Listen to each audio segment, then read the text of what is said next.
sa lobby ng Okada Manila. Nandito ngayon tayo sa hardcore na car show dito sa Okada. And ito maganda. Maganda rin itong ginawa niya. Pagkakahuli, kanyang engine bay. Mayroon siyang something else. Reinforcement. Yung bar na yan. Para hindi yung shocks mo. Para doon. Para hindi pag mga banking nyo. Stable.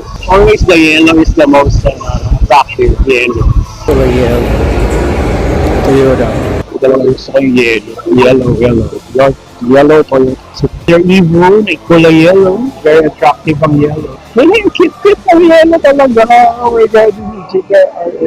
Marami na malapit sa mga yellow. Tulad din yung yellow. Marami na malapit. So yun, nananalunod pa. Ang dito sa backside. I think this is early 2000s na bar yan. Ang daming gaganda ang kotse. Oh.